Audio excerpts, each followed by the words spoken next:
La Castor Favara vince a San Cataldo e si qualifica per gli ottavi di finale della Coppa Italia Dilettanti. Una gara a suon di reti, 3-2 il risultato finale in favore del Favara, una partita vera che onora una competizione importante nazionale, la Coppa Italia, e smentisce le voci che vedono in questi mercoledì di Coppa solo un dispendio di energie e soldi legati a trasferte e spese gestionali. Alla fine hanno vinto i giallo-blu, più precisi e cinici sotto porta. Terranova e Pidatella hanno fatto giostrare gli uomini in rosa, dando importanti minuti a chi in campionato al momento non ha trovato spazio. Nel Favara ottimo esordio di Cannavacciolo e grande prestazione del portiere Gerlero che, nonostante i 2 gol presi, ne ha evitato almeno altri 3. Sotto di un gol alla mezz'ora con il vantaggio di Loiacono, la squadra di Terranova ha trovato la forza subito di rialzarsi con un grande diagonale di Alessio Piazza, mattatore del match. L'attaccante Empedoclino ha timbrato nella ripresa la doppietta con un bel gol al termine di un'azione corale, beffando la Cagnina con un pallone piazzato. Nel finale di partita c'è spazio per altri botti, prima il pareggio di Taormina e poi nel finale, quando all'orizzonte si intravedeva la lotteria dei rigori, ci ha pensato Lorenzo Loduca a regalare il passaggio del turno ai favaresi con una verticalizzazione di oltre 50 metri a conclusione dal limite. Un gol che porta i favaresi agli ottavi in programma il 19 novembre contro la Forte Nocerina che ieri sera ha battuto con lo stesso risultato 3-2 la Regina. Ecco le impressioni in sala stampa. Mister, un altro tassello che va a incastonarsi in questo bel mosaico che stai creando a Favara. Coppa Italia, ma vincere fa sempre bene. Sì, abbiamo disputato ancora una volta una buona gara, una buona prestazione. Ho visto l'atteggiamento giusto anche oggi, questo è segno di maturità. È una squadra giovane e le squadre giovani spesso ti sorprendono. Dobbiamo continuare su questa strada anche perché per noi la Coppa Italia è prestigio, ma quello che interessa di più è il campionato. Da oggi bisogna pensare alla partita di domenica. Non è un dispendio di energie inutili la Coppa Italia.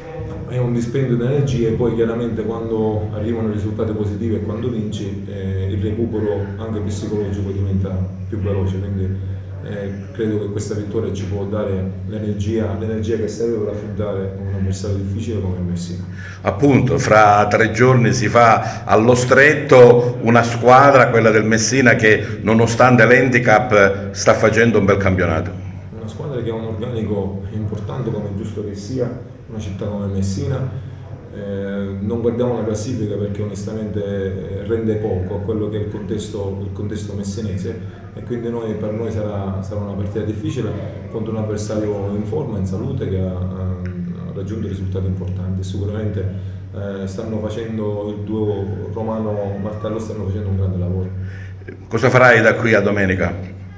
Farò i soliti allenamenti. Chiaramente lavoreremo sull'avversario e quindi già domani mattina cominceremo a preparare la partita. Di questo pomeriggio che cosa ti è piaciuto di più? Ripeto, l'atteggiamento della squadra, un atteggiamento garibaldino, coraggioso come lo hanno sempre avuto ed è chiaro che cominciamo ad avere anche qualche idea di gioco. Puoi dare qualche giudizio positivo di qualcuno che magari lo vedevi in un modo e poi in campo ti ha fatto vedere qualcosa di diverso? No, obiettivamente non faccio mai complimenti ai singoli perché a mio parere quello che fa la differenza è il gruppo. Il singolo deve dare il massimo affinché il gruppo vada avanti, però ti ripeto, sono tutti ragazzi interessanti, tutti ragazzi giovani, abbiamo una grande prospettiva e bisogna lavorare come stiamo facendo.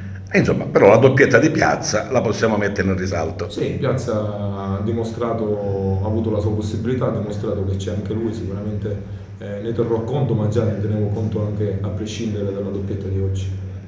Piazza, una bella prestazione di tutta la squadra, passaggio di turno in Coppa Italia e una doppietta personale. Cosa vuoi di più? Sicuramente, intanto buonasera a tutti, sicuramente la cosa fondamentale è il passaggio del turno, dopo comunque che ci hanno pareggiato non era facile ripassare in vantaggio, quindi comunque complimenti a tutti, bravi davvero tutti. Per quanto riguarda la doppietta è sempre bello comunque fare gol, ritornare a fare gol, meglio con una doppietta e ho aiutato la squadra, quindi perfetto così. Più bello il primo o il secondo gol? Ma ti dico, sono stati secondo me tutti e due belli, diversi, però per applicazione penso più bello il secondo. Giocare infrasettimanale è sempre anche un dispendio di energie magari in più in vista poi dell'importante appuntamento di domenica a Messina. Ma guarda, il mister sicuramente sa come farci ruotare in maniera perfetta, quindi ci sono stati dei cambi, è stato comunque tutto molto bello, adesso ci prepariamo per la prossima. Lorenzo Loduca, iniziamo dalla fine, descrivi quel gol. No, sicuramente un'emozione incredibile, il mio primo gol in carriera, quindi me lo ricorderò, però soprattutto sono felice di aver contribuito alla vittoria. Siamo un gruppo umile che lavora con tanto impegno, lo dedico questo gol alla mia famiglia, alla mia ragazza, alle persone che mi stanno vicino, con l'umiltà sempre di lavorare. Siamo un gruppo che può fare veramente bene. Molti pensano che la Coppa Italia è solo un consumare energie e basta, invece onorare una bella competizione, si va avanti aspettando la prossima avversaria. Sì, la Coppa Italia sicuramente è una competizione che ti può mettere in mostra e noi stiamo facendo bene, stiamo andando avanti, ora comunque faremo gli ottavi di finale, quindi è sicuramente una bella vetrina. Qual è la ricetta per recuperare energie, perché domenica ci aspetta a Messina una partita tosta? Certo, sicuramente a Messina è una partita impegnativa, però niente, penso il riposo è fondamentale e poi da domani si inizia di nuovo a spingere in vista di domenica. Piazza, una bella prestazione di tutta la squadra, passaggio di turno in Coppa Italia e una doppietta personale. Cosa vuoi di più? Sicuramente, intanto buonasera a tutti, sicuramente la cosa fondamentale è il passaggio del turno, dopo comunque che ci hanno pareggiato non era facile ripassare in vantaggio, quindi comunque complimenti a tutti, bravi davvero tutti. Per quanto riguarda la doppietta è sempre bello comunque fare gol, ritornare a fare gol, meglio con una doppietta e ho aiutato la squadra, quindi perfetto così. Più bello il primo o il secondo gol? Ma ti dico, sono stati secondo me tutti e due belli, diversi, però per applicazione penso più bello il secondo. Giocare infrasettimanale è sempre anche un dispendio di energie magari in più in vista poi dell'importante appuntamento di domenica a Messina. Ma guarda, il mister sicuramente sa come farci ruotare in maniera perfetta, quindi ci sono stati dei cambi, è stato comunque tutto molto bello, adesso ci prepariamo per la prossima.